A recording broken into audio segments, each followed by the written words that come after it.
এটা হচ্ছে কৃষ্ণচূড়া ফুল আর এটা হচ্ছে গাছ। আমরা এটা ঘুরতে ঘুরতে এটা স্কুল পড়েছিল, তো স্কুলে এসে ঘুরতে আসছি। সব ফুলের পাপড়ি পড়ে পড়ে আছে। আর এইগুলো যে হলুদ হলুদ, এটা কী তা জানি না। আমরা ছোটোবেলায় যে নখ লাগাতাম, তো আমি নখ লাগাবো দেখি। নে লাগা। প্রাপ্তি লাগাচ্ছে। ডাইনি ডাইনি, পুরো ডাইনি লাগছে।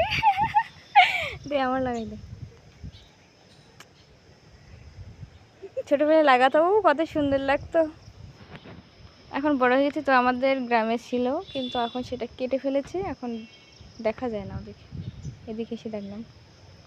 হাও, খেয়ে ফেলবে তোমাকে, খেয়ে ফেলবে তোমাদেরকে সবাইকে। লাইক কমেন্ট শেয়ার করো, না হলে কিন্তু তুমি খামচি ধরবে এরম করে। তোর কথা শুনে নৌকো পড়ে আসছে। খামচি ধরবো তোমাদের সবাইকে। এই যে আমার নতুন নখ, তোমরা বলো কেমন হয়েছে। এটা পড়ে গেছে, আর এটা আমার আংটি বান্ধবী গিফট করেছে। একটি নখ পড়ে যাচ্ছে, এটা লাগানো। এই মারামারি করছে কুকুর। Tata tata tata.